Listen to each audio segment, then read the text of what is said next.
তোমরা সবাই নিশ্চয়ই অনেক ভালো আছো। এর আগে আমরা কথা বলছিলাম কিভাবে জাতিসংঘ সৃষ্টি হলো এটা নিয়ে। এখন আমরা যে জাতিসংঘের গঠন এবং প্রশাসনিক যেই ভাগগুলো আছে সেগুলো সম্পর্কে জানব। তো জাতিসংঘ মোটামুটি একটা সেক্রেটারিয়েট এবং 5টা প্রধান অঙ্গ নিয়ে গঠিত। এই 5টা অঙ্গ হচ্ছে সাধারণ পরিষদ, নিরাপত্তা পরিষদ, অর্থনৈতিক ও সামাজিক পরিষদ, অছি পরিষদ এবং আন্তর্জাতিক আদালত, এই 5টা। এখন এই সম্পর্কে আমরা একটু জানব। প্রথমেই আছে সাধারণ পরিষদ। তো এই সাধারণ পরিষদের আরেক নাম হচ্ছে বিতর্ক সভা। সাধারণ পরিষদের 5টা স্থায়ী এবং 10টা অস্থায়ী রাষ্ট্র নিয়ে সাধারণ পরিষদ গঠিত। এবং এই তাহলে টোটাল সদস্য সংখ্যা কয়টা? 15টা সদস্য রাষ্ট্র। এবং এই যে 5টা স্থায়ী, এরা হচ্ছে মার্কিন যুক্তরাষ্ট্র, গ্রেট ব্রিটেন, ফ্রান্স, রাশিয়া এবং চীন। এই 5টা দেশের কিন্তু ভেটো ক্ষমতা রয়েছে। ভেটো ক্ষমতাটা কি?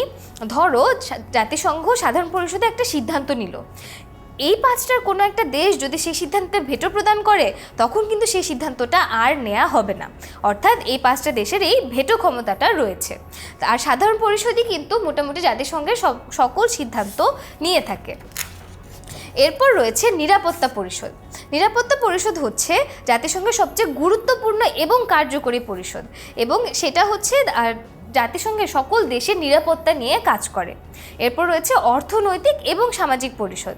অর্থনৈতিক এবং সামাজিক পরিষদ হচ্ছে সবগুলো এলাকার উন্নয়ন এবং অগ্রগতি নিশ্চিত করে, অর্থাৎ প্রত্যেকটা দেশে যাতে উন্নয়ন ঘটে এবং প্রত্যেকটা দেশ যাতে উন্নত দেশ হিসেবে গড়ে উঠতে পারে।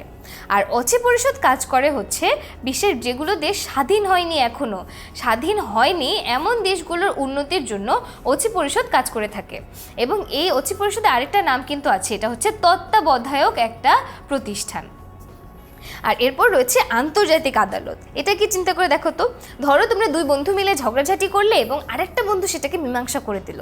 এই ঘটনাটায় যদি দুইটা দেশের মধ্যে কোনো বিবাদ হয় বা কোনো সমস্যা হয়, সেটা মীমাংসা করে থাকে আন্তর্জাতিক আদালত বা আন্তর্জাতিক বিচারালয়। এখন এই আন্তর্জাতিক আদালতের যেই প্রধান কার্যালয় সেটা হচ্ছে নেদারল্যান্ডের হেগ শহরে অবস্থিত। আর আমাদের যে জাতিসংঘের সদর দপ্তর সেটা হচ্ছে আমেরিকার নিউ ইয়র্কে অবস্থিত। তাহলে আমরা দেখলাম যে জাতিসংঘের বিভিন্ন যে অঙ্গ সেগুলোর কাজগুলো কি। আর যে সেক্রেটারিয়েট বলছিলাম সেটা হচ্ছে জাতিসংঘের প্রশাসনিক বিভাগ, অর্থাৎ সেখান থেকে জাতিসংঘের সকল কাজ পরিচালনা করা হয়। আর প্রশাসনিক বিভাগের যে প্রধান তিনি হচ্ছেন সেক্রেটারি জেনারেল বা মহাসচিব। তাহলে আমরা জানলাম যে জাতিসংঘের 5টা ভাগ রয়েছে, অংশ রয়েছে, আর একটা রয়েছে সেক্রেটারিয়েট বিভাগ যেটা হচ্ছে প্রশাসনিক কাজগুলো করে থাকে। তাহলে আমরা দেখলাম যে জাতিসংঘের সংগঠনটা কিভাবে চলে এবং তার কি কি অঙ্গ প্রতিষ্ঠান রয়েছে। এখন তোমরা আমাকে একটা প্রশ্নের উত্তর দাও। প্রশ্নটা হচ্ছে সাধারণ পরিষদের আরেক নাম কি? তাহলে তোমরা ভিডিওটা পজ করে অপশনগুলো দেখে উত্তরটা দিয়ে ফেলো।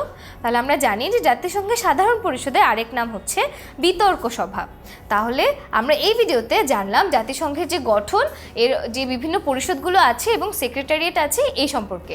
এরপরে ভিডিওতে আমরা জাতিসংঘের উদ্দেশ্য এবং সদস্যপদ সম্পর্কে জানবো।